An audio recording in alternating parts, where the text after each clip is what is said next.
En contre sur cette proposition de M. Chudeau, parce que je ne partage pas l'avis de M. le rapporteur. Je ne pense pas que M. Chudeau ait pour but de consolider le budget des réseaux d'éducation prioritaire.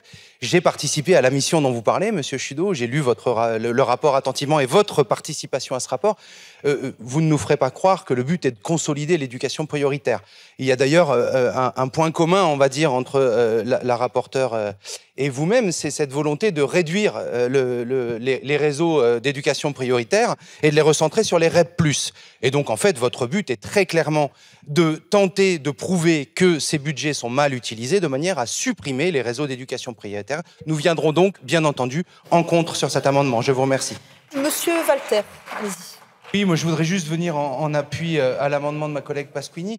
Avec deux arguments qui n'ont pas été abordés jusqu'à maintenant. Le premier, c'est que 10% de revalorisation inconditionnelle pour tous les enseignants, je le rappelle, à toute fin utile, c'est un engagement d'Emmanuel Macron il y a 1 an et demi.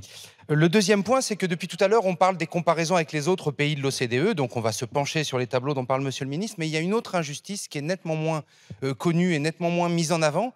C'est la différence qui existe, et là je vous parle d'une étude de l'INSEE du 29 juin dernier, alors peut-être Monsieur le Ministre va me dire qu'elle est déjà dépassée, entre les cadres A de la fonction publique, du reste de la fonction publique d'État, et les cadres A que sont les enseignants. Ça représente près de 1 000 € par mois. Alors ça provient en grande partie effectivement de primes, et vous savez ce que nous pensons des primes. Toujours est-il que cette différence de 1 000 € est une réalité, et qu'il serait temps d'aligner les cadres A que sont les professeurs sur les autres cadres A de la fonction publique d'État. Je vous remercie. Je vous remercie. Je mets donc aux voix cet amendement 2128 qui recueille un double avis défavorable commission et gouvernement. Qui est pour? Qui est contre? Il est rejeté. Amendement numéro 1106. Oui. Monsieur Walter, allez-y. Merci Madame la Présidente. Alors cet amendement, pour commencer à défendre cet amendement, je voudrais d'abord tordre le cou à une légende tenace, celui de l'absentéisme enseignant, celle de l'absentéisme enseignant, pardon. Une légende qui n'existe plus depuis que la Cour des comptes, en décembre 2021, a prouvé que l'absentéisme enseignant avait été nettement inférieur à celui des autres corps de la fonction publique, mais pas seulement, inférieur également à celui du privé. Donc, le problème qui est posé, ce n'est pas les absences des enseignants, c'est le manque de remplaçants. En effet, on constate que, c'est toujours la Cour des comptes d'ailleurs qui constate que, hors obligation de service, un enseignant est en moyenne absent 2h30 par an, ce qui représente moins d'une demi-journée de service. Donc, il y a absolue nécessité, pour assurer les remplacements, à embaucher des remplaçants, tout simplement. Donc, nous proposons par cet amendement l'embauche de 10% d'enseignants supplémentaires de manière à pouvoir assurer ces remplacements. Ce chiffre de 10% ne sort pas de nulle part, c'est celui qui a été calculé par un certain nombre d'organisations syndicales comme nécessaire pour assurer à la fois le remplacement de la formation continue, dont je rappelle que nous sommes totalement opposés à ce qu'elle se fasse sur les vacances scolaires, et ensuite les remplacements de courte durée pour cause de maladies qui, je le rappelle encore une fois, sont extrêmement peu nombreux dans le corps enseignant. Je vous remercie. J'hésite presque à répondre à cet amendement de totale mauvaise foi, puisque nous y avons déjà répondu à de nombreuses reprises, mais bon, M. Croisier s'entête, c'est dans son caractère. Je voudrais répondre sur la première partie de la question. Les remplacements de courte durée. Dans le second degré, le nombre de briques de pacte, le pourcentage de briques de pacte qui ont été retenues par les enseignants est extrêmement faible. Alors, selon les chiffres du ministère qui n'existent pas, comme selon les chiffres des organisations syndicales et des remontées de terrain, moins d'un quart des briques ont trouvé preneur. On sait donc que ça ne répond pas à la question du remplacement de courte durée dans le second degré. Et dans le premier degré, j'aimerais que monsieur le rapporteur m'explique comment un enseignant peut aller remplacer son voisin de classe. Alors, je sais qu'il m'a répondu en commission sur un point qui me semble intéressant à souligner pour les enseignants qui nous écoutent aujourd'hui. Il m'a expliqué effectivement que dans le premier degré, il y avait, je ne sais plus comment vous aviez qualifié ça, monsieur le rapporteur, vous me le direz, ce qui s'appelle communément les répartitions. C'est-à-dire que quand un enseignant est absent, les élèves sont répartis dans les classes de ses collègues. Alors, je ne reviendrai pas sur la question de l'école rurale. J'ai dirigé pendant un certain temps des écoles à 2 classes où on ne peut plus parler de répartition, là, ne parlons pas des classes uniques. Mais dans les autres écoles, on m'a expliqué que justement le pacte avait pour but, c'est M. Reda qui m'a expliqué ça l'autre jour en commission des finances, le pacte avait pour but de rémunérer ces remplacements de courte durée. Donc j'aimerais qu'il me confirme aujourd'hui que les enseignants qui ont des élèves répartis dans leur classe en cas d'absence d'un collègue vont être rémunérés pour ce faire. Je vous remercie. Amendement numéro 1117.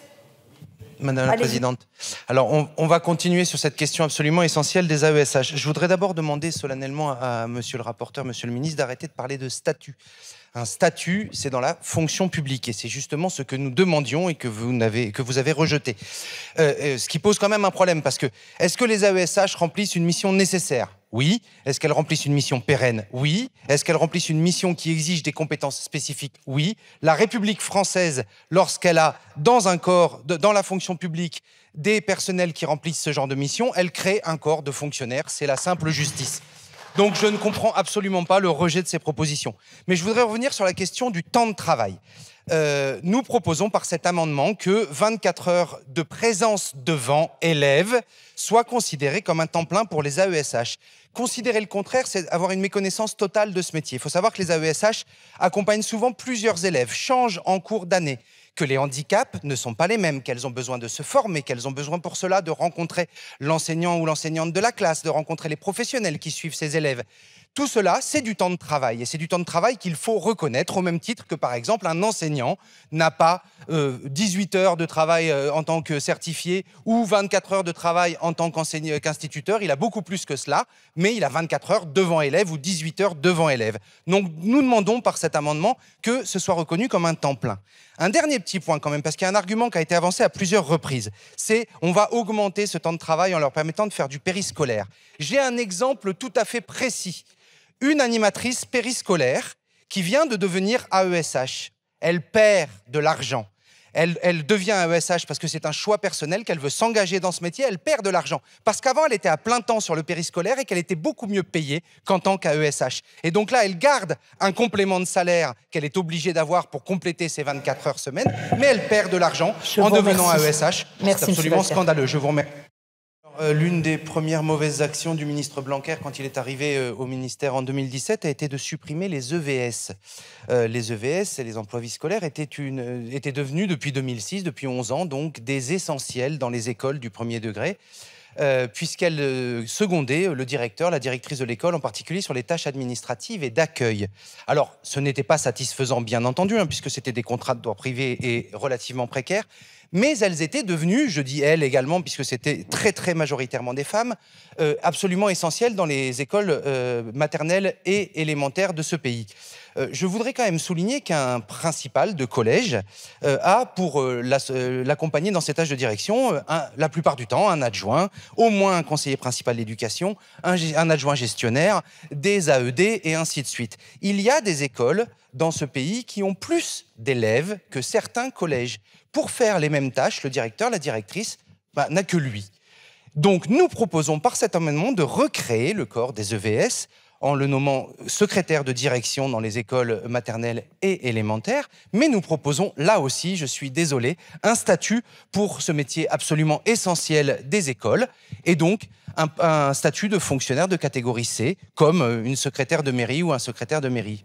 Merci. Amendement numéro 1109. Alors, c'est un amendement de repli. Je ne reprendrai pas les arguments qui ont été si brillamment démontés par Monsieur le rapporteur et Monsieur le ministre dans leurs réponses.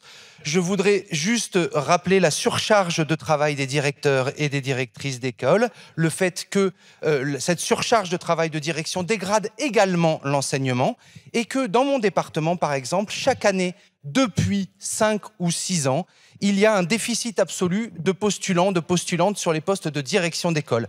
Donc, on viendra bientôt à la question des décharges. Je sais qu'on pourra trouver peut-être une majorité sur ces bancs. Mais en attendant, nous proposons donc, amendement de repli, la création d'un corps de contractuels pour assurer ce secrétariat de direction et cet accompagnement des directeurs et directrices d'école. Amendement numéro 1134. Monsieur Walter, allez-y. Si vous le permettez, je vais défendre les deux qui se suivent, puisque l'un est un repli... Une autre forme de proposition d'augmentation du temps de décharge des directeurs et directrices d'école. Allez-y. Alors, cela a été dit et reconnu. Effectivement, il y a eu une augmentation du temps de décharge ces dernières années, très récente. une augmentation notoirement insuffisante. Et puis, c'est une augmentation aussi sur le papier, dans un certain nombre de cas. Je vais prendre un cas que je connais bien. Dans mon département, il y a énormément d'écoles à moins de 4 classes. C'est même l'immense majorité des écoles.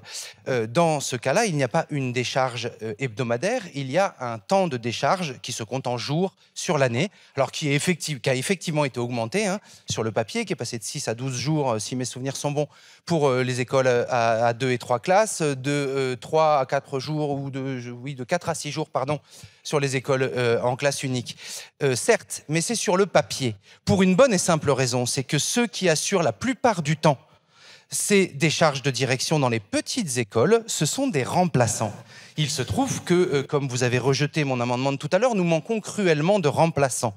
Et il y a un effet, un jeu de domino absolument tragique qui fait que les remplaçants, ce qu'on appelle les TRBD, c'est-à-dire les remplaçants de longue durée, sont placés dès le début de l'année sur des remplacements à l'année parce qu'il manque des enseignants et donc on est obligé de les remplacer. Donc il n'y a plus de remplaçants pour les remplacements de courte durée. Donc on récupère ce qui était avant les îles et qui aujourd'hui n'existe plus, a été intégré au corps des TRBD, excusez-moi pour l'aspect technique, et on les place sur les remplacements. Et donc on les retire des petites écoles où ils sont censés assurer des remplacements. Je peux vous dire que sur mes 2 dernières années de direction dans une école à 2 classes, j'étais censé bénéficier de 12 jours de décharge sur l'année.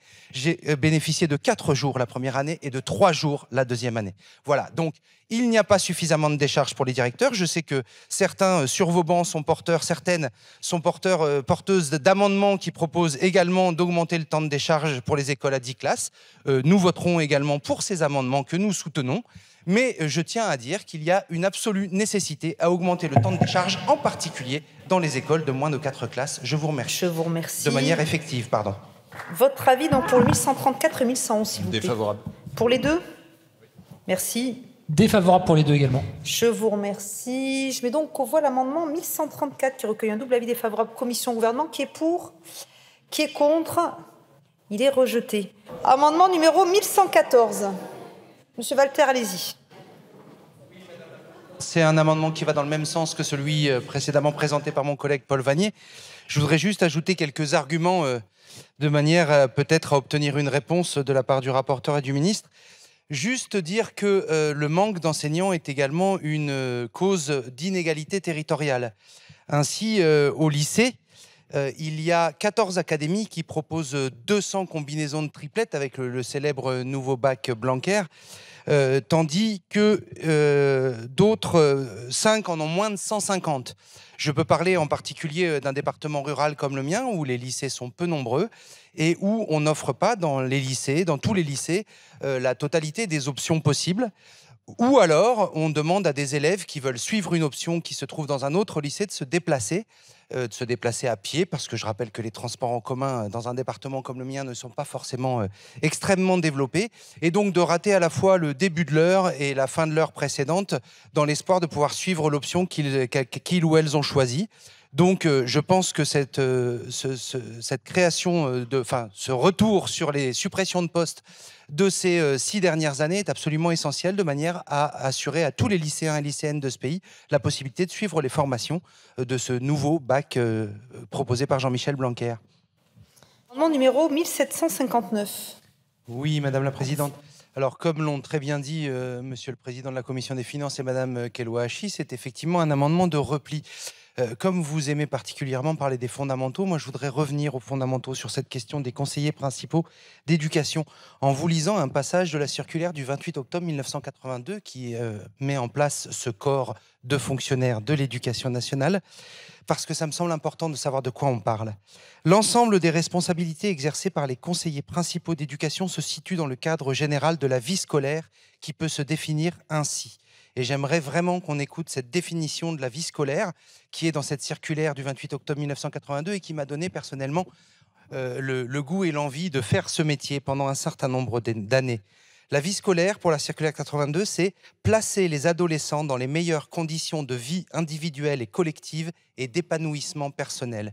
J'aimerais qu'on revienne un petit peu là-dessus, qu'on arrête de parler uniquement en termes de chiffres, etc., pour savoir ce que c'est que la vie scolaire dont sont chargés les conseillers principaux d'éducation.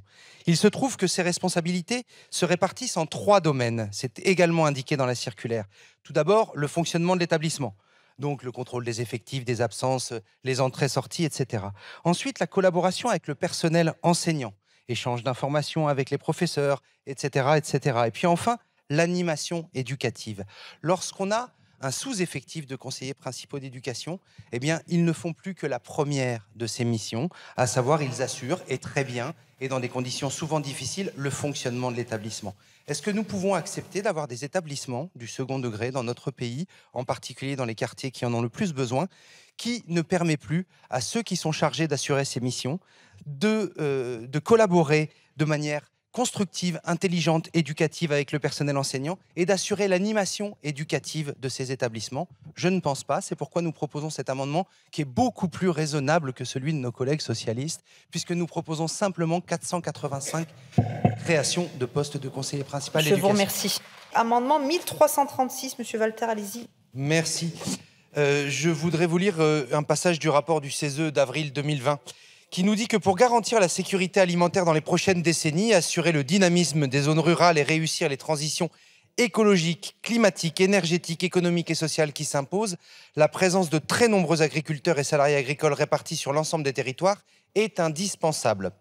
Or, il se trouve que les organisations de développement agricole estiment nécessaire d'installer 40 000 nouveaux agriculteurs par an. Il se trouve également qu'aujourd'hui, il n'y en a que 13 000 qui s'installent chaque année. Nous proposons donc par cet amendement de donner les moyens à l'enseignement agricole de former 27 000 nouveaux agriculteurs par an afin de répondre à ce défi absolument essentiel. Je vous remercie. Le 1347.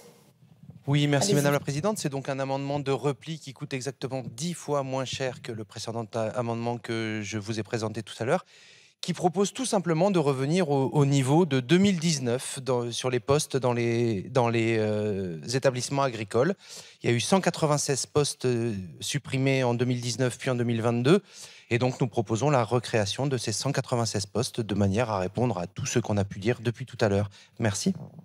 Si, votre avis? Favorable. Merci. Favorable. Je vous remercie. Je mets donc aux voix cet amendement 1347 qui a un double avis défavorable. Qui est pour? Qui est contre? C'est rejeté.